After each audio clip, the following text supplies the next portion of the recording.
it.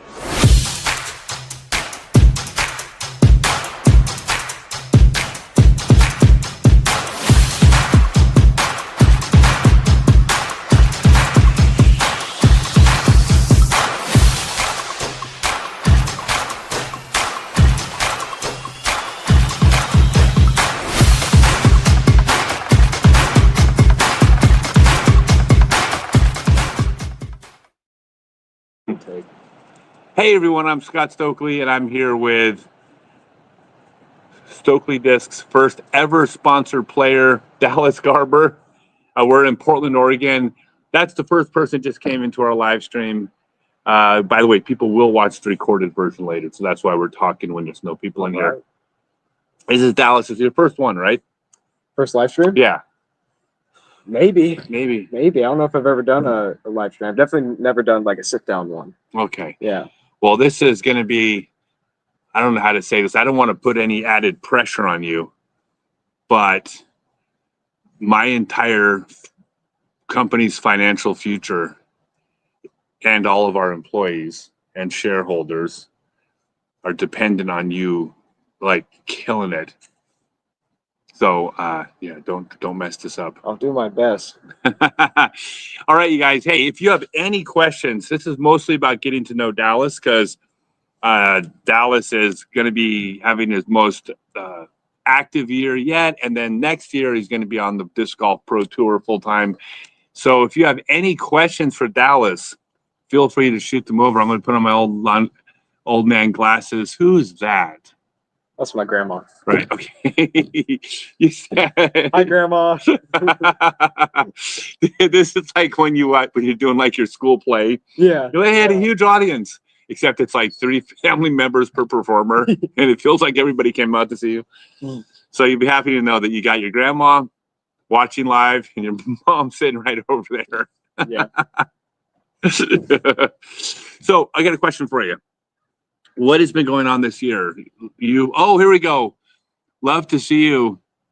Oh, Jake says, we'd love to see you in Florida. I am going to be in Florida. Go to scottstokely.net. I'm running 4 seminars, Tallahassee, Jacksonville, and then a couple down south, like Melbourne and another area. So go come out and join one of the full-day Stokely Method seminars. So what has been going on this year? You've had a good year already. You've been... Yeah. I've played in 4 or 5 tournaments. I've gotten podium in most of them. My worst finish so far is 4th. Okay, 4th. Wait. When did you get 4th? You should have let me know, so I could have tried to erase that from the PDGA records. I can't remember the tournaments right now, but really, I played at Dabney, Glendoveer. No, not Glendoveer, Arizona. I'm not good at memory when it comes to tournaments, especially recent ones. But, I'm not good at memory because of my age. So that's the nice thing about bdj.com. You can go back and relive those memories.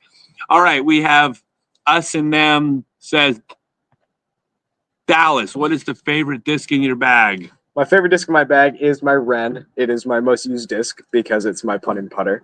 I think that I have grown exponentially once I put it in my bag. I was a good putter before, but I definitely think it made me better. It's a really nice feel, beadless putter. Yeah, I throw it too. It's great. Yeah, no, I love it. I mean, that was one of the things when we started talking about you throwing Stokely discs. I was very clear right off the bat, like, don't bag stuff you don't like. Like, I'm not paying you enough money to like throw something you don't like, lose strokes, but I'm paying you enough money that it's like worth those. worth the prize money lost. Like you throw stuff you like. Yeah. Every Stokely disc I have in my bag, I like. I mean, there's one of them that I don't throw just because I don't really like it. Yeah, you'll never throw every single thing. From any company. So I'm going to be constantly scrolling up here. So this is okay. Oh, so you'd be happy to know your grandma remembers where you finished 4th. Yeah, she would know. Thanks, Donna. SeaTac Tree Smack. Oh, it's like my favorite course. Did they name it after you? Tree Smack? Yeah. All right. Jason says, are they shot shaped you are less comfortable with off the tee? That's actually a really good question. Is that for both of us? No, I think we're going to be. I mean, I'll jump in at times, but I think they're mostly about getting to know you. Shapes. Recently, this isn't really a shot shape, but just forehand in general. Hasn't been my go-to. I've worked on it a lot over the off season. Mhm. I've got it up to like 350-ish, but I'm But not you comfortable didn't with really it. have it at all a year ago. No. I had like 250 and in Right. consistently, but like last year my max distance was 300. I feel like I can get it to 380 now at most. Right. It's very useful to have a forehand. I've even worked on my lefty because I feel that unconfident with my forehand. Right. Yeah. But it's better now. Yeah. If we're just talking like backhand shot shapes, I would say just a flat, dead straight putter. It's the hardest shot in the game. Yeah. Like, you make fun of me for all the hyzers. I Like, do. I It's funny. avoid straight shots at all costs. Yeah. Not because they're bad, but because I'm bad at them. No. So here's the tip on the why flat shots are harder. It has to do with variance, like how far the disc lands from where you're intending when you miss your angle. So let's say I'm going to make up the numbers here, but let's say you're trying to throw it 12 degrees and you miss it by 3 degrees, 9, or 3 degrees, 15, but you're throwing that 12-degree hyzer, the disc kind of lands almost where it was going to land. But if you're trying to throw flat, but you miss 3 degrees and hyzer compared to a 3-degree hyzer, that's a huge variance of where the shot lands. So the identical miss on a flat shot, it makes you pay for it. Even though all those damn kids on tour seem to be able to throw straight perfectly every time. Yeah. It's annoying. I mean, we played at Rockwood Mhm. a couple days ago, and it's just that touch putter backhand. I'm Yeah. not good at. It's funny. I just talked about how like I'm not comfortable with my forehand, but if I'm within 300 feet, I'm looking to throw forehand every way possible. Really? Are Yeah. you now? Yeah. Okay, and maybe the juju. Maybe I am. It's amazing, right? I think that I am putting the juju in the bag after this week with you because we did the Stokely only round, and I was throwing the juju perfectly. Like every approach shot, it felt like. Well, it's the same thing about a slow disc. It's about variance. If you throw it X% too hard, the faster the disc, the farther past the land or where you're trying to land it'll go. So the slower the disc, the smaller the margin for error, right? So the juju is so like straight and slow. Yeah. Yeah, Easy to gauge distance control. It's very similar to like an ultimate disc. Mhm. You've said that before. It flies very similar. Like has that nice flip up, but then it doesn't burn immediately. It just kind of slowly drifts to the right with no fade. It's really controllable on Annie shots, especially. You talked about how you throw Annies instead of forehands. Yeah, on my approach shots, I'm throwing hand-hyzer backhands with the juju instead of sidearm. On my approach shots, not on drives. Every single shot, Anheuser juju. Hand-hyzer juju, yeah, every single hole. So yeah, it's pretty wild to me. Us and them says thanks. Jake Ratcliffe says he's a fan of the Lark. The Lark is like it's doing great, but everybody should be throwing it. It's such a great. The Lark is that one disc that I don't bag right now out of Stokely stuff. Is the Lark? Yeah, it's the one disc. I think it's a great disc. I think it's because I haven't practiced it enough. I already have something that I like for that slot, and I don't want to really change it. Well, no player and it's not just a matter of like or dislike. It's like everybody's got different preferences. Yeah. It's gonna be a long time before I say you got to throw all my stuff. It feels like the Lark isn't the torque resistant disc that I want it to be. Okay, but I can definitely like my dad loves it. Okay, well that's okay. So there you go. That's the answer. It's not torque resistant. It's not meant to be thrown 450 feet. It's a user friendly at all arm speeds straight driver. Yeah. So yeah, it's not. I mean, Simon Lizotte might not put the Lark in his bag. He's going to throw his putter 400 feet straight. But for regular players, it flies straight. Brian says, today I turned 50. Would love if you and Dallas would sign a stable to understable driver as a birthday gift. But where are we going to see you? So we could sign it, but it might be hard. I have no discs for sale with me. They're all in Georgia right now. We just got back from overseas, so I don't even have any discs for sale. Your entire suitcase is just discs. But they're all throwing discs. Yeah. The important things. Sam Hill wants to know what your next tournament is. My next tournament is this weekend, Sunday at Glenvere. It's a 1-day, 2-round tournament. It's like a Stumptown slosh event, I believe.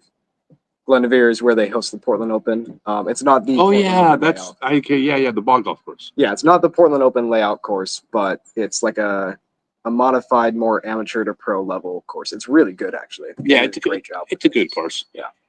Danny Whitaker says, "Good to see you, Dallas. Thanks for what you've done for kids." Talk. What have you done for kids? I haven't done it in a while, but we used to do clinics. I think we did two clinics, like 2 junior clinics with ages 18 and under. Mm-hmm. One of them was hosted at Rockwood. We had like 30 or 40 kids come out, and it was like a baby tournament with some lessons. It was me and Tim Skellinger doing it. That's beautiful. One of those kids actually ended up going to Junior Worlds last year. Really? Yeah. That's cool. It was like his first month playing was at my clinic, and then he went to Junior Worlds a couple years later. They must look, when they see you throw, they must like look at you the way you look at me when I throw. Yeah, that's exactly it. Yeah. They look straight up and say, "Man, this guy sucks." They look up at you and they're like, "Wow, your sidearm has weird form." Yeah. That's what they say. Yeah. Hey, by the way, I'm not pulling this out. I will tell you this. I don't know why everybody would know this, but when I first got introduced to Dallas was when he was how old? Like 10 or 11? I was probably 12. He was like 12. And it was your mom sent me the picture, right? Yeah. So his mom sends me a picture and says, "Hey, just want to let you know, my 12-year-old kid plays disc golf, and he dressed up as you for Halloween." And so I said, Halloween costume, he dressed as me.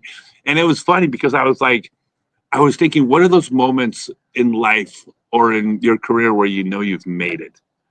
And I was like, the minute you become a Halloween costume, like that's a whole level of like making it. Yeah. I didn't make any money off it, but so anyways, yeah. It was a little Halloween event at a local course. I had the tattooed knuckles, I had the blue wig. Yeah. It was. I still have the picture. It was amazing. I just needed stilts, and it was all. You needed the stilts. You look about as coordinated as I do when I run. Yeah. You running with stilts and me running without stilts is probably like we probably run about the same. Okay, here we go. Garber Whitgerd, good to see both you guys. I can't wait for you to meet Garber. Yeah, I don't know what that is. Yeah, you don't know who that is yet. No. Yet. But I don't want to give anything away. So let's just we'll just leave that alone. So because I don't want to give anything away, Carver Whiteford, I'm not familiar with that name. So this is no, Carver's a player up in Canada that I've had my eye on for a while. He's pretty talented. Chris Ratcliffe asked you if you're a spin putter. I'd say I am. Yeah. I would agree with that. Spin putt means the predominant hinge on the arm is the elbow. Wrist might get used. Shoulder will get used a little bit. If the main hinge is the elbow, that's a spin putt. Havasu Disc Golf. You're very familiar with them. Let's see. Havasu Disc Golf says, you probably a bunch of extra approach shots to need the upshots because your driving is so terrible. By the way, I know who that is. That's probably Graham. Yeah, it's Graham. Hello, Graham. I assume so. Good to see you, Graham. He took the time to write to just tell you your driving is terrible. But, so Graham actually could have exerted a lot less effort simply by saying your driving's terrible. But instead, he had to explain why. I also beat Graham in Arizona. First time ever. Did you? Yeah, I had never beaten him. I'd been to Arizona like 4 years in a row, and I've never beaten him. Well, Graham's good. Yeah, he's a good golfer. See, you take the high road. So he says your driving's terrible. You know how to respond to that? The response is, well, I actually think your game is really, really sharp and on point. And then he kind of feels like an ass. Ed says hello. Hey there, back. Chris says, come to Oklahoma City. Well, Dallas is going on the full pro tour next year. And that means he's going to be going to all these incredible places that I've been going to my whole life. And you're going to have a blast at all of them. Every single town and every single state is just weird in its own way. Like there's no normal place in the country. They all got their thing that's good and their thing that's not. Yeah. So it's kind of fun. Michelle Wade says hello. Hello, Michelle. Pete says good luck. Jason says, here we go. What factors make you decide between a forehand and the backhand turnover, Dallas? So for me, pretty much the only way I decide them is, one, if it's over 300 feet, I go to the backhand turnover, mostly. If it's over 350, I 100% do it. The other way I decipher between the two is if I take a higher line or not. If I have to throw something 20 feet in the air, it's way better to get an Annie backhand because the nose angle is going to be more down and it's going to be able to push forward easier. If I'm going for something low and fading to the right, I like to go like a forehand skip shot. But it's really like in the moment. I don't know a specific like tell to know which one I'm doing. So here's the tip. There's a whole category of questions like these, and the actual answer that is the correct answer for you sounds so dismissive, but it's the actual right answer. So the answer is when you're trying to decide between a sidearm and a backhand anhyzer, a sidearm hyzer and a backhand anhyzer, which one to throw? You throw the one that works best for you. That's why it sounds dismissive, but it's the actual answer. What factor, really what it comes down to is which one has the highest percentage chance of success. And that seems like you're not even answering the question, but it's kind of the answer to the question. You step up, I have a better chance of getting there with this one with the smaller chance of error, right? I remember you talking about this last year in Havasu. You gave me like a full speech about percentages and like to play the percentages on the course. Like if you have a 40-footer and laying up gives you a par, going for it gives you like a 20% chance of birdie, but a 50% chance of bogey, it's probably better to lay up in the moment. Everything, you nailed that perfectly except for the word probably. It's always better. Hey, here's a funny thing though. I'll give you an interesting stat. So I've been saying something my whole life. You always want to do the correct probabilities for the long run. You want to be at the casino, not the person at a table trying to beat the casinos. You want to do correct math. If you did this scenario 1,000 or 1,000,000, infinite number of times, whatever, what would give you the best score on average? So that is actually correct, except it kind of breaks down on the Pro Tour. Because the problem on the Pro Tour is that everybody on the Pro Tour actually plays a little bit mathematically incorrect. They all play a little bit too aggressive. Because they play more aggressive, they're less consistent. They have bigger swings. Good days, good tournaments, bad days, bad tournaments.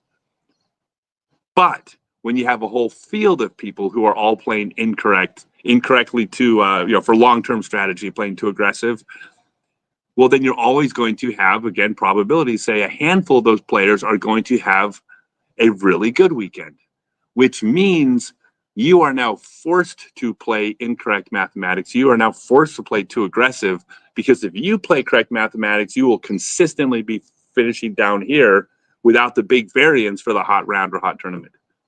So then all of a sudden you are playing correct mathematics by playing incorrectly too aggressive. It's just when everyone else is playing too aggressive, you can't just sit back and wait for them to mess up. Yeah. It's really annoying because when I was out on tour in 2022, I realized very quickly at my age, I was nowhere near good enough to be able to play aggressive and succeed. So I kind of had to give up on playing over aggressive. That's not the case with you. You're one of the young, talented players who can get really hot. Damn you kids. I'm just angry.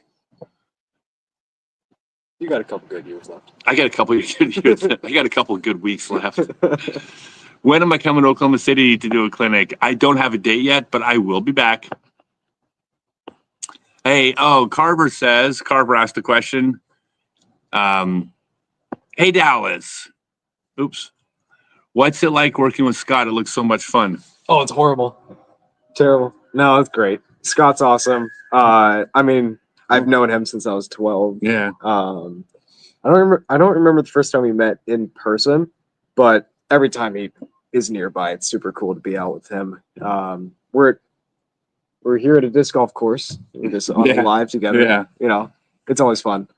So it's fun, and I'll tell you one thing fun about working with. We're not going to be next to each other all the time, but we're just with you in general. Or for instance, Garber, if I had a chance to work with you, hypothetically, who knows?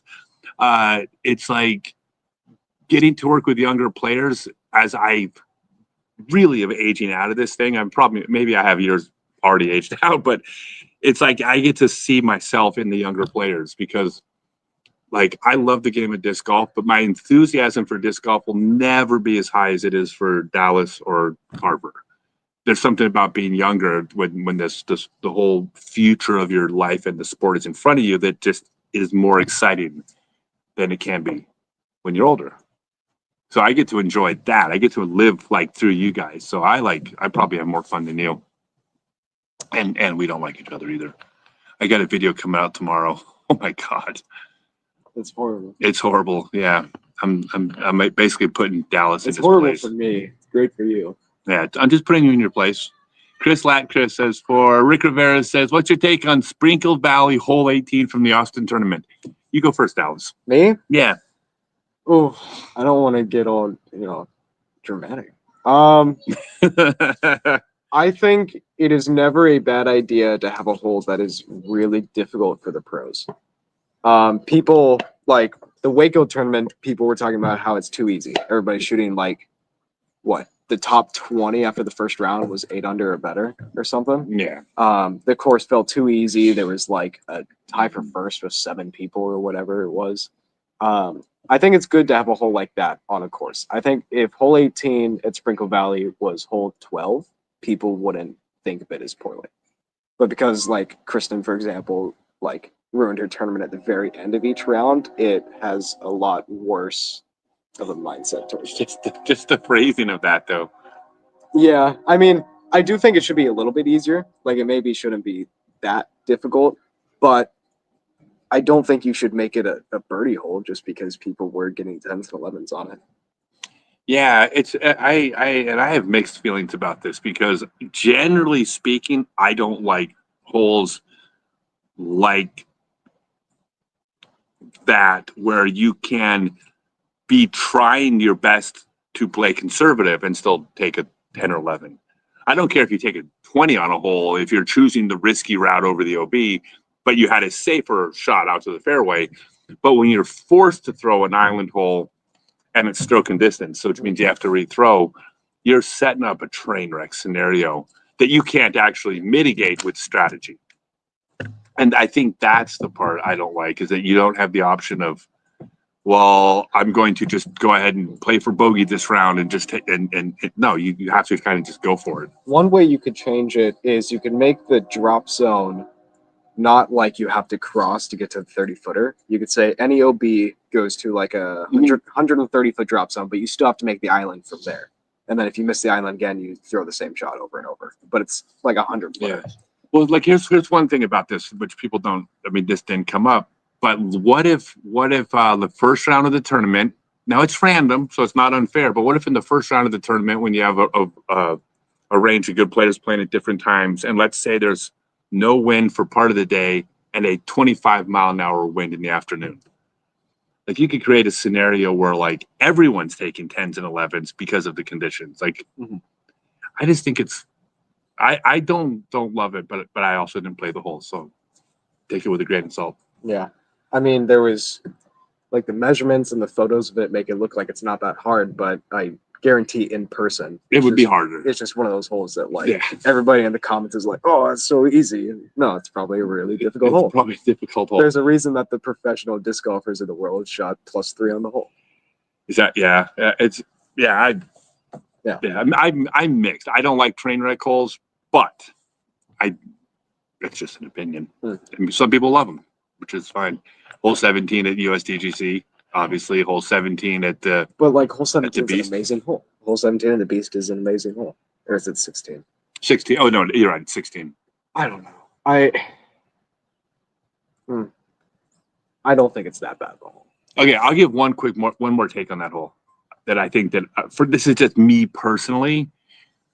If I was watching a bunch of ball golfers, where the poorest ball golfer on the tour is probably making millions of dollars, and then they're gonna, as soon as they leave the PGA Tour, they're gonna charge $500 an hour at the country club, and like one of them has a train wreck. It's like, now so what? Your life is great whether or not you take an 11 on a hole. Like there's less at stake. But when this is our friends, like we're watching Johnny McRae have the blow up, or watching Anthony Barella have the blow up. I'm like, these are people that I like, that I know. Like I don't want to see my friends go through that. Mhm. Whereas if they were a bunch of millionaires, I'd be like, eh. If everybody in the disc golf pro tour made millions of dollars every year, and one of them took a 20 on a hole, it would be like, it's fine, you're a millionaire. That's okay. Let's see here. John Boy says, will we see you on the Go Throw tour? I think I might be doing one event this year. Where? Oh, where is it? It's in Washington. Oh my gosh.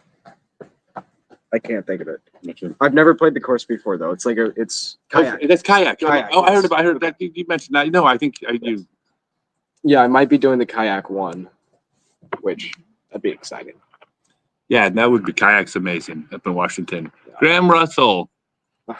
Here you go. Graham Russell says, what's been the best win in your career so far, and why was it finally beating me this year? Yeah, one of the best wins in my career so far was this year in Arizona in Lake Havasu. I finally got first place over some really good players like Nick Newen. And there's this one other guy on my card. He threw standstill. He was kind of weird. He was a TD of the tournament too. I don't remember his name. I think it started with like a G or something. He has a really good son. Gilligan. Yeah, Gilgan. I think. Yeah, it might be Gilgan. He has a really good son. His son. Graham's the guy who I'm talking about. Graham Russell. His son got podium. His wife got podium, and Graham got podium. So it was a bunch of podiums. Really? For the tournament. Nice. Yeah. It was good for them. But what was your biggest win? if you had to name one. My biggest win of all time. I think that it would have to be the Columbia Cup. It was my first A-tier win. It's in McCormick. I beat some really good players. You beat an A-tier in the junior division. No, it wasn't juniors this time. No. It was open division. Yeah, it was open division. I beat some really good players in Scott Withers. I think Cameron Messerschmidt was there this year or last year. Every player in Oregon is amazing. I mean, you go to like a C tier and the top 10 is 990 and above. It's the same thing with A tiers. Mm-hmm. There's people like Sean Martin is like a 991 player. Yeah, Chandler Fry's living. Oh, he's not in Washington, but Chandler Fry's going to be showing up in events. You got Happy Dan. Happy Dan's amazing. Dan Pfaff, Emmett Kyson. There's just so many. I mentioned Chandler Fry's here. Cole Radalin when he's hanging out here. Scott Withers. There's so many like 980 to 990 to like 1,010 players in Oregon that show up to every single tournament. It is so hard to win out here. Like I played a C tier recently this last week. I averaged 1025, 1026, and I lost by 4. Right. I mean, it's not fair. It's like, what are you going to do? It was Scott Withers who I lost to, but still, I mean, There's no shame in that. There were 17 players. There were 17 players above 990 in the B tier. Really? One day B tier. 17. Yeah. It's crazy. Hey, what's up? That's Lim. Hi. Hello from South Korea. Hello. Let's see. Clint. Whosoever Parker. Are either of you all going to be in the Dallas, Fort Worth, Texas area anytime soon? I will not be in Texas this year. This year, but next year. Next year you'll be everywhere because the full tour. And I'll always come back to Texas. I love Texas. So I will be back to Texas, but it's not on the schedule yet, but it will be. All right, so here we go. NK Talo says, Dallas and Scott, would you talk a little bit about what drives your passion for the sport? That's actually really that's a good question. Well, I've always been a competitive person since I was born. I've played in almost any sport you can when you're growing up. I've always had the passion to be the best I can, working every single day. Everything's a competition to me. Mm-hmm. And when we got into disc golf, it felt like I was the best at it. I didn't know anybody else who was better than me, even though I sucked at the time. It was all my friends have never heard of the sport, so I'm I could beat them. And now that I'm good at it, I feel like, I don't know, it's something I'm proud of. and it's something that I want to keep getting better and better at and maintain my skill level on. I enjoy it. Obviously, if you don't enjoy it, I'm not gonna want to keep doing it. It's fun. It's competitive. Everybody's so nice in the sport. But what drives me is just the competitive nature. I just want to be the best I can be. That's fair. And I'm also driven by competition, but that's obviously phasing out a little bit as I get. But even the last 2 years on the pro tour, I wasn't typically competing to win, but I was competing to cash. Yeah. Which is, I mean, look, I didn't start any tournament off going, I'm trying to finish 40th. But I mean, I thought you were going to win worlds. I was planning on winning worlds. I led the B pool after the first round. But I beat him at worlds, by the way. But I don't stroke. I don't remember one that. Stroke, I beat him. I don't recall. I was that. on the green when you tapped out, and I was cheering. Tapped out, like actually and metaphorically. Yeah, we both missed the cut, but I beat him. So yes, we tied for missing the cut. No, but so for me, the biggest thing that drives me, honestly, is like I mean, I love the game, I love the sport, I love the people in it, but just living the life that I live. But that life that I live includes all the people in the sport that are my family, they're my safety net for my everything, and all the people in it, and travel and my friends and just everything, just like living this life. I just can't imagine living a different way. The competition now, actually, what's funny is that now that I'm owning this company, I'm trying to, I'm also competing now. I'm competing against, in most cases, my friends who also make discs. And so I feel just as competitive as ever at something had to replace it. yeah, I think so. Jeff Hoyer says, "Hey Dallas, is there anyone you can never beat in a casual round or at putting games aside from Scott?" well, Jeff Hoyer's a big dog. He's a big dog as we know him. I've beaten Jeff. He's making this comment because I can't beat him in practice rounds. I don't think I've ever beaten him in a practice round before, but he's never beaten me in a tournament. But that answers the question. He asked who you can't beat in a practice round. I think I have the one up on him there. He can't beat me in a tournament. Right. Yeah. And he can't beat me at his home course. Oh, I don't want to give away any spoilers. We might have battled it out on Dallas's home course, but I'm not going. Home courses, yeah. Yeah, I'm not going to tell you who won at his one home course. All right, here we go. Dallas. This is a good one. I am a strong 90 or 900 rated player. Typically drive 280, 300 feet, but can't get rid of the sailboat. Any tips to correct that? Okay, so this is my dad. I've been trying to work on his form for since we started playing. He's done the same thing. So, okay, I got to stand up for this one. All right, go ahead. Here, give me this one. So he throws so am I in camera? You are. Yeah, you see yourself. So he pulls back, and then as he comes to throw, the disc comes up here, and then he releases at the waist.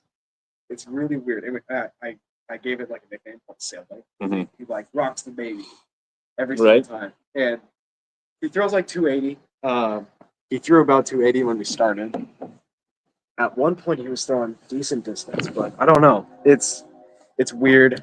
I'm not the best coach to understand how to fix it for him. He's never asked me to fix it. I could fix it in 4 minutes if he just asked me. 4 minutes. 4 minutes. And by 4 minutes, I mean it's 2.5 minutes, and then me talking about myself for a minute and a half. I don't know.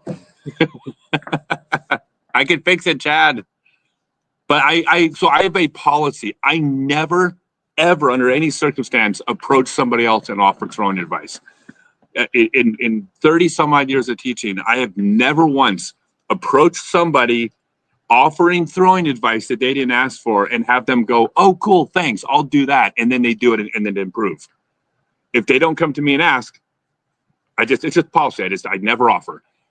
When you ask, I will help. And of course, I do my online class and my seminars. ScottStokely.net. You can read all about all my different teaching. Full day seminars, 2-hour clinics, and online class. Pete says, "The beer is super fun. I love to play there. Good luck this weekend."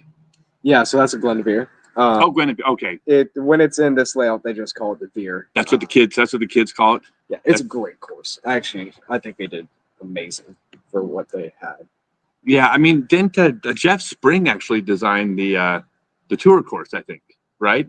Justin Keegan designed the east side. I think Jeff Spring designed the west. Okay. Yeah. I don't think I played. I didn't know there were two sides. Yeah, there are two sides. East is the better side. That's the one that they finish on. Both sides are good though. I mean, it's a pro tour event. Yeah. It's awesome. I came out here in 2022. I played Blue Lake, practiced Blue Lake. I practiced Guinevere, and then I got the plague. That's the word we use so we don't get demonetized on social media. I got the plague and wasn't able to play, and I got to watch it on television. So I never got to play a tournament here. I played the Beaver State Fling though in 2014. You would 100% won. I won the Beaver State Fling when I played it. How long ago was that? MP40, 2015. I thought you were gonna say like 30 years ago. You know, there's so many players on tour, like, oh, the Des Moines Open, oh, yeah, I won that one. Oh, the Minnesota Majestic, oh, I won that one. The Memorial, oh, I won that one. The Texas State Championships, oh, I won that one. Like, I've won so many of these tournaments. And it's like, really, that's amazing. Wow. When was that? It's 1996. They still count. All right, Lim says, cool. Mike Taylor says, Alex, we can't wait to see you on tour to Preserve in Minnesota next year. You plan on going to the Preserve? Yes. I mean, I'm going to be on full tour, so every tour event, yeah. Yeah, the Preserve is an interesting one because it's such a good course. That is the best example of a course that, like, the pros just demolished that course. It's not as easy as it seems. Like, I've gone out there with just a little bit less distance than maybe, or maybe a lot less than AV, but a little less than, like, say, the top 20 players. And the difference is I was like, I'm like thinking, wow, 3 or 4 is pretty good. And they're like 13, 14. It's gonna hate those kids. All of them. I hit that. Did I ever tell you this? This is, by the way, I never thought this would happen to me. I swore it would never happen to me, but it's happened just like, I don't know, in the last year or two. I started getting angry at young people for being young. I didn't know that was going to happen. I was like, I'm just like, why look at you running around there like you're like, what, your knees don't hurt at all? I hate you. It's true. Jimmy says, I'm thinking my rent so far. I've only played one round at Shampoo with it. You know Jimmy? I do not. I mean, maybe. I'm not good with names. He's from Shampoo. I probably do. You probably met him. Names, yeah. Yeah, you would. When the more you tour, it's so bad. It blurs, and your brain actually. There's an evolutionary reason. Actually, they've studied this. Our brains can only hold a certain number of people and faces in our brains. It is literally an evolutionary thing that has to do with how many people were in our hunter-gatherer societies. It's like 125 to 175. But they've studied this. You're going to meet that many people every week. And so you will meet people and not remember them a month later and you'll feel so bad but it's not your fault. That's amazing. He had spinner wheels on his, but yeah, so you're going to meet so many people. And then, I mean, I always feel terrible when I don't remember them, but it's like, blame Darwin. Dallas, are you playing in any pro tour tournaments this year? Yes, I will be playing in Idlewild, Ledgestone, Des Moines Challenge. I don't remember what that's called this year. It's like Discmania. Oh, it's not Des Moines Challenge? No, it's the same course, but same course. Discmania sponsored. Portland Open, which is Pacific or Northwest Championships. BSF, which is not on the tour. Same with Las Vegas and Santa Cruz.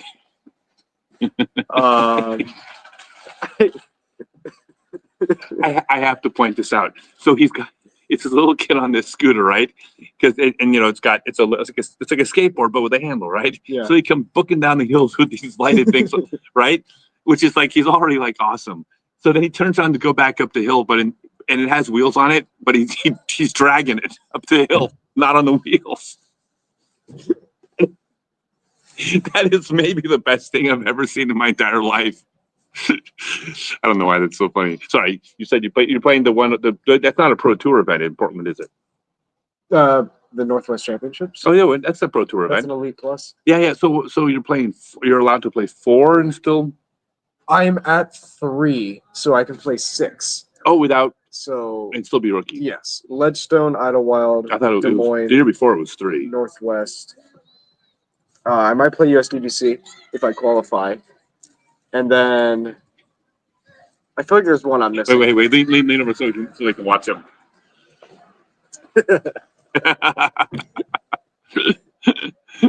We're at Pier Park Disc Golf Course. So Yes, yeah. all right. So okay, we got a question from Chelsea Taylor. So let's see. Chelsea asks. Go ahead and ask it, Chelsea. In person? Yeah, I mean, you're here. Just yell it out. Which course are you excited to play next year? What Well, it course? says what tournament, so. Oh, what tournament What tournament on tour? are you most excited to play next year? Next year. Yeah, next year. When you get to play them all? Oh, I haven't really thought about it, honestly. No. Idlewild, I am most excited for. I'm playing that this year, though. Mm. So Idlewild, obviously. Wait, look.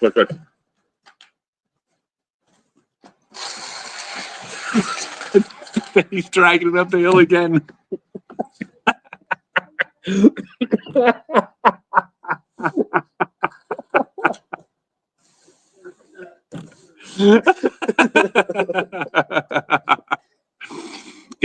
So just imagine for a second, like if you were in an airport and you saw a suitcase with 4 wheels on the bottom, and then somebody turned it on its side and just sliding it across the floor. He's about to come back down So again. get back down. So aside from Idlewild, do you have anything you're like most looking forward to that you've seen on coverage? Yes. What course was it in Florida? First term of the year? Florida. Oh, the throw down the mountain. Yeah, I think that course looks great. It does look great. Here it comes. Here it goes. There you go. Let's step aside.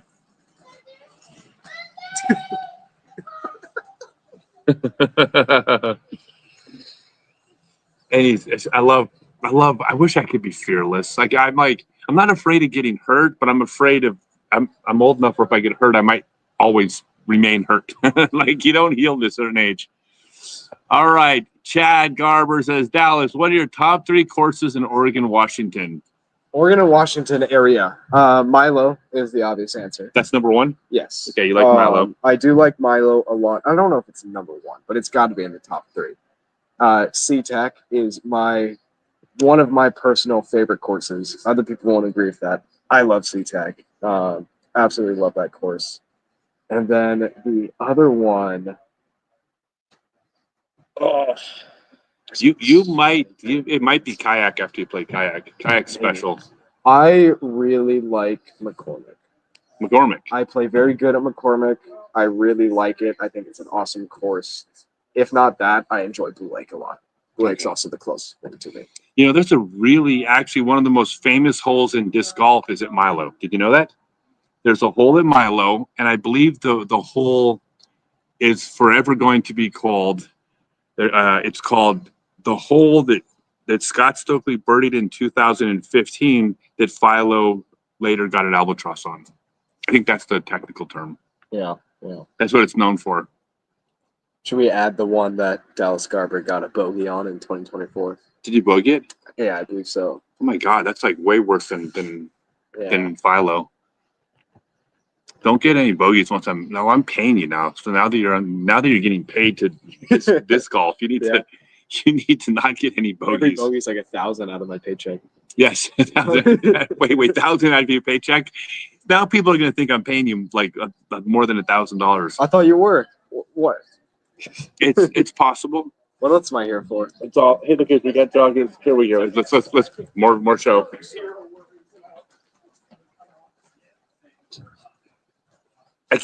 All I could hear is if you see 6 people jogging together, all I'm thinking about is Full Metal Jacket.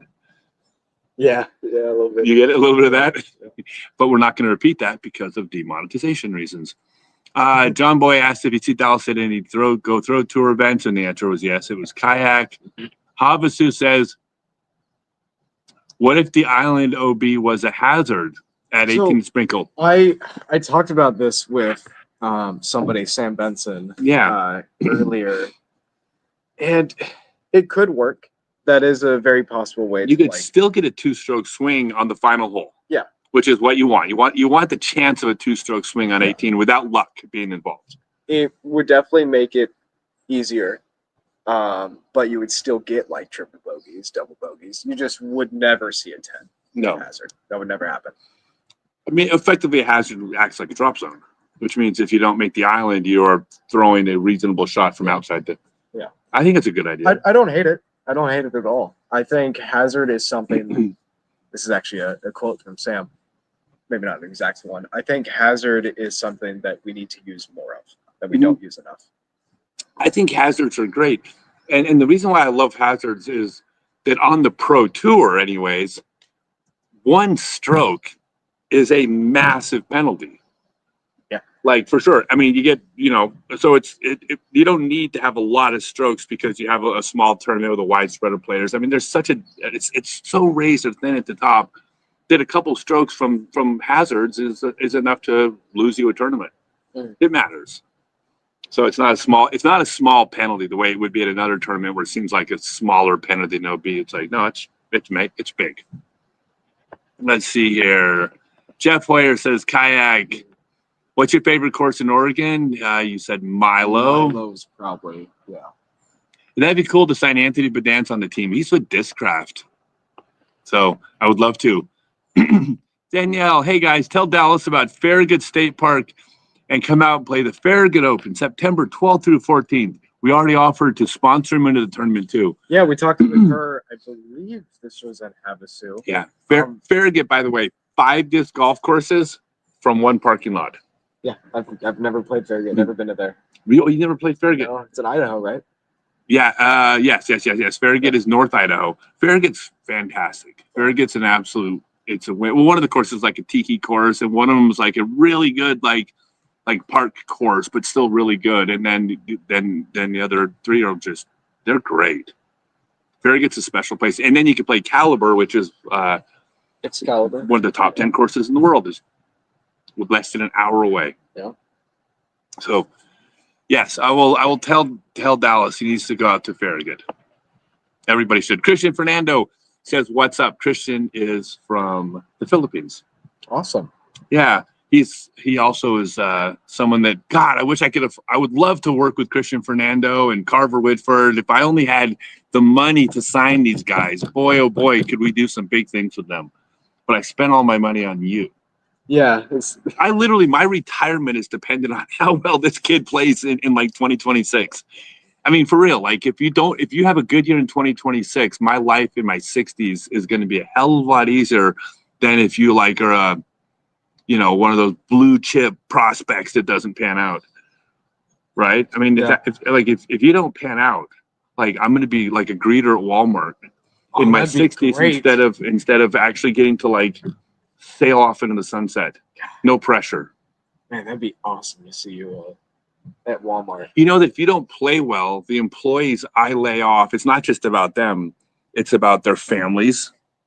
It's about the security that they're. Oh my god! It's about, they have children. And the thing Yeah. about children is they need stability. Yeah. Without stability in a home, a child has a very difficult time because they're worried about other things. They need to worry about, really just being a kid.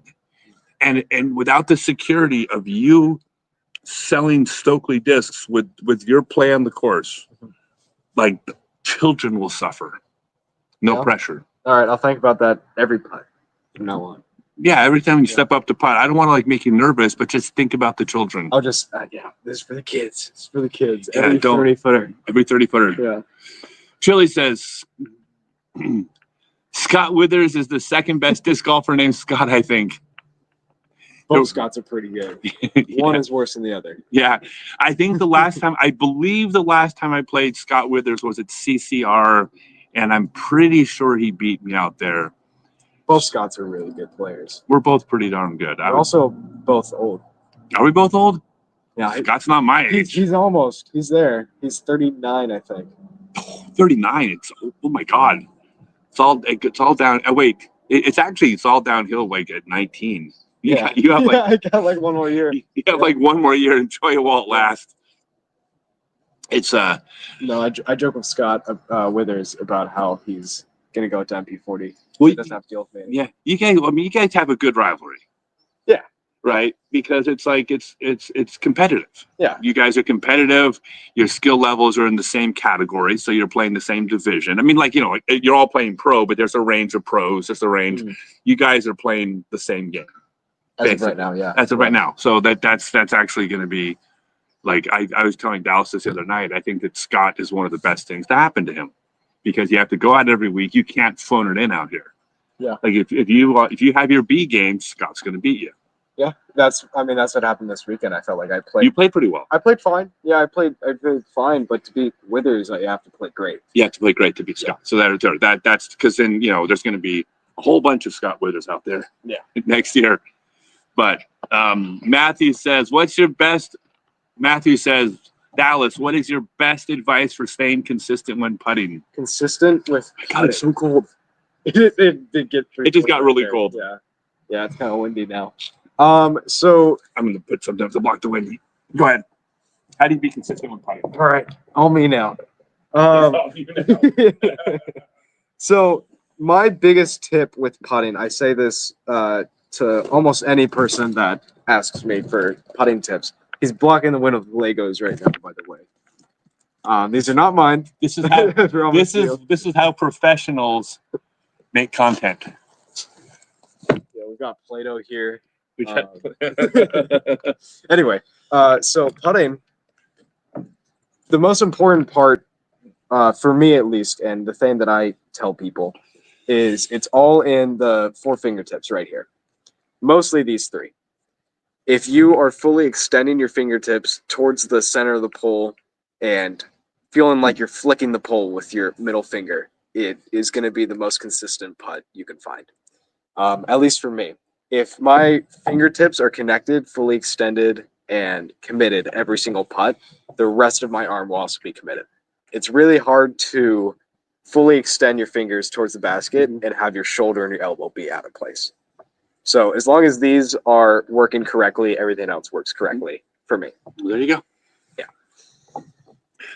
And Jason says, Scott, curious to know how you scored at Altered Bacon this week. I didn't play. So this is the unfortunate part is that when I'm almost always working. I'm almost always working. And so I was running a seminar at Alton Baker. Would never have time to but rarely have time to play. Something that's actually going to be happening now for the first time ever this year, I am going to get to disc golf for fun sometimes. Like I this is not an exaggeration. My 3 years on the pro tour, I played maybe 4 rounds of disc golf for fun in 3 years. Literally. Because I'm either practicing the course I'm going to be competing on, or I'm out working on shots because I was trying to compete and playing around a golf. It's like, wow, I'd love to go out and play around a golf and play league with the guys on a Tuesday night. But that is like 2 hours. If I have 2 hours, I could put that time into trying to, train. And now this is the year where I'm actually going to get to just have fun. So yeah, I didn't have time this weekend. I'll be quite busy, but I will get to play for fun a little bit. It'll be, I've been waiting my whole since like 1992 to play for fun. Jeff Hoyer says, Howling Wolf Disc Golf says, hey, Scotty Dallas. What's up, Howling Wolf? Jeff Hoyer says, okay, Dallas, can you tell us what it's going to feel like when you get your first ace? No, it's just, yeah. I've got my first ace before. Oh, okay. What was your first ace? My first ace was at Rockwood. We played there. Rockwood hole 7. It's the shortest hole in the course. It was 10 o'clock at night, pitch black. Really? Yeah. We had a 5 card. We were just doing a fun glow round. How old were you? 14. Sick. 14. It was with a Berg that you had signed earlier. It was That's the one right. Now I remember that. It was the one you signed at Lakewood. I signed it. A Berg for me. Got his first ace with it. I got an ace with it. Jason Harden Jr. That's cool. picked me up, carried me to the basket, and then like 5 minutes later, the next person threw, Josh Donaldson, and he aced right after. Really? It was a stack ace. Yeah. Was your ace better? Yes, of course. Okay. Yeah. And I was about 14 or 13 or something like that. And I was on hole 10, the original hole 10. It's now hole 1, but the original hole 10 at Oak Grove Park. And I threw a blue arrow from Innova Champion, their first disc that they made the first eagle that they retooled to be the arrow. And then I think it was 171 grams. Yeah, I remember it because, and then I remember jumping up and down on the rocks and like just losing my mind. It's like probably like a 250-foot hole. It's a good little hole. Yeah. Yeah. I remember. I recently just got the 2 best aces I've ever had in my life. What? Last month. I had an ace on hole 14 at Buxton. It's like a 420-foot par 3 through a double mando. Yeah, I saw that. The double mando's not in play, but like there's arrows pointing to where the basket is, so I think of it as a double mando. And it's blind. It's an elevated basket, and it went in with a mid-range by Yolta. And then recently, I had an ace at Milo with my FD3, 430-foot par 3, with like people talking to me. Mm-hmm. They were like trash talking me in my backswing, and I aced it in front of them. Yeah, both pretty cool. That is nice. Yeah. I had my 2 best aces last year. One Besides of them my was first one. on tour. No, they were both on tour. They were both. Oh right, yeah, I forgot about the other one. Yeah, they both were on Joey. tour. Yeah, it's so and what's I never get aces ever. Like I haven't had aces in years. The thing for me at this point in my career, if I'm at a pro tour event, it's like I mean, yes, I'm trying to win, but realistically, come on, it's about moments. Like, oh, I had a hot round, or I had a good shot on coverage, or it's like about having a moment that I could be like, oh, I still get moments. And so twice last year, both on film, I got a hole-in-one on the pro tour. Neither of them were hard holes, and one of them ricocheted off a tree. So like, neither of them were like, but it was just like, I just went, oh, I can still have a moment. Like at that moment, I'm like, the disc golf world belonged to me because the pro tour put my ace up, played it during coverage, and like I was I was king for that minute, right? Yeah. But that's it matters to me. Let's see. Jeff Hoyer said you beat me once in a practice round. Yeah. All right, you guys. Hey, it is so freezing. We're gonna check out here. Scott, look, I'm gonna go through these really quickly. Scott, any plans for a beaded putter? Yes, it's called the Finch. It's been approved and it's really, really good. It'll be coming out. Howling Wolf, he needs a Stokely method. Chad, you sailboat and SOB. You Finch is a beaded putter. Thank you. Oh, Mike Taylor says, I can't think of you about the song Anything You Can Do, I Can Do Better. Which one of you is putting that in your next video? So my next retaliation video is going to be posted tomorrow on Instagram. And he's seen it. It's really good. This Mania Challenge, Des Moines.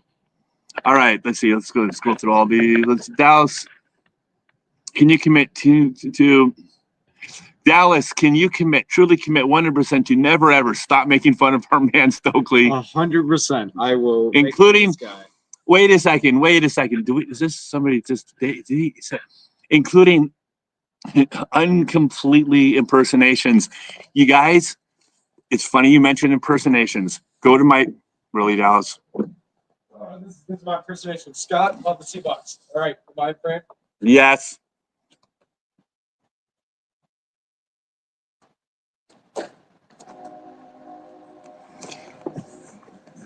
So he hit a tree when I never hit trees. Perfect. And you'll see. You want to see my impression of Dallas? Watch my Instagram tomorrow. It's so much better. I think that was pretty accurate. It was terrible. Yeah. Dallas, you're going to outdo Gannon already? I can see it. Can't wait to see it in the Pro Tour. Yes, he has to outdo Gannon. My entire company is dependent on it. Kids rely on it. Scooter Kid stealing the show. Yeah. Kayak Point is special. Red course is my favorite, but the gold course is really good. Yeah, those are all good. By the way, we need to get out of here because we got to get dinner, and then I got a meeting in 90 minutes. There's probably a ton of comments that we haven't seen. You like watching Chelsea Taylor's impression of you putting, but the answer is with infinite, not discraft. Okay, my mistake. Rick Rivera says, are you throwing other discs besides Stokely? Yes. Yeah. Yeah. Mixed bag. Castoplast for sure, and then you carry destroyers and I carry destroyers and empty threes. I mean, yeah. yeah, for sure. What's up? Oops, hello. What's up, Scott and Dallas? Great to see you guys. Dallas, are you playing any tournaments in Asia this coming year? Asia, not this year. I will, but yeah, he's gonna be. Scott's gonna try to get me out there. No, he's definitely going to Asia. Yeah. No, for sure, 100%. Everybody needs to go play in Asia. Won't let you have a retirement, Scott. I'll personally not let it happen. Thank you. Jeremy, Stokely wishes he was 39. Dude, okay, this is not an exaggeration. If you handed me a butcher knife right now and you said, if you cut off your pinky on your non-throwing hand, you could be 39 again, like chop, I wouldn't even think twice about it. So, yes. How's that for a visual? It's pretty good. I would do anything. I'm 55. I would do anything I would chop off my pinky to be 54. So no. A pinky for a year of life. It sounds like a lot because when you're 20, what's it between 20 and 19? Todd says, my nephew's a 6'9", 6'10". Who on tour have you seen this tall? Is there an advantage? So Gannon's a little bit taller than me. I'm 6'7". There are a few players around my height. Ricky's pretty tall. Germ is obviously pretty tall. Gannon's pretty tall. Actually, Brody's not as tall, but he's pretty tall. He's not touring. But there is an advantage to throwing. Omen. Okay. But yeah, the biggest advantage is all things being equal with the identical technique, a taller person will throw a little bit farther.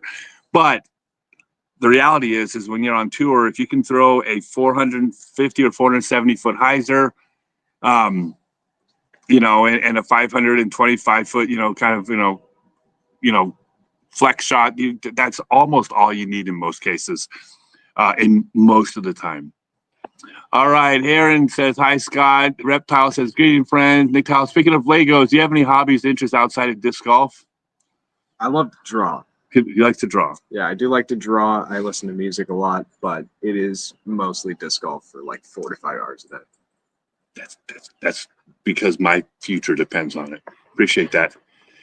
What do you think of the first eagle? How did it change the game? Oh God, I wrote about this in my book, Scott Stokely Growing Up Disc Golf. But the first eagle, when it first came out in 1983, that was when frisbee golf became disc golf.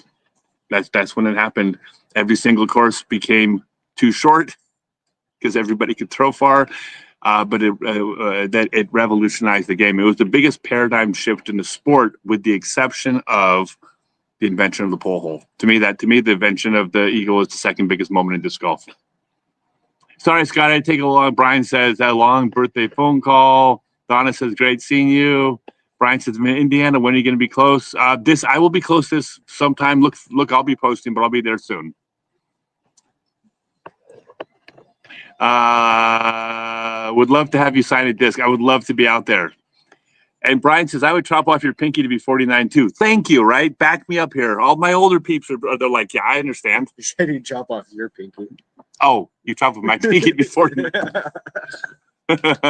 Just on this hand. I don't care about this hand. This hand's completely useless. I don't need this for anything. Thank you and good luck. Love your book, by the way. Thanks for doing Audible. Thank you, Howlin' Wolf Disc Golf. All right, we're going to take off, you guys. All right. Dallas, you did a great job. You're every single, I'm not going to try to sound like this old person saying when you're watching you grow up. But I mean, even just your persona on camera, it's just you're getting more comfortable with it. And you got everything it takes, aside from just the disc golf skills, to be the personality in the sport, which matters. I mean, when it comes to your career, it's you got to be driving, putting, sidearm, backhand power. That's a big deal. But it's when it comes to your career, there's other things that are hard to quantify that you also got. So good job. He's back. He's back. All right. Dallas, one final question. Rick, Dallas, if you had your own disc, what would you call it? I had my own disc. What is that meaning? Well, is Scott Stokely is my hero? Because that That's too long for a disc name. I don't know what I would call my disc. No clue. Okay, no clue. No answer. No answer I yet. don't want to give a bad answer. Yeah. So yeah, but we, I manufacture discs. If he, he may have his own disc someday. I'd love to have a Ren with my name on it. You'd love to have a Ren with your name on it, Yeah. but not just a Tour Series Ren. Like if you just had a regular Tour Series, I mean that'd be cool, but that would, that's not quite. Maybe it's still cool. I don't want to like downplay it, but it's like, I mean, I think we could do better than that. Maybe. Maybe. You We'll never think know. about it. Look for announcements coming soon. All right. Thanks, everybody. Bye.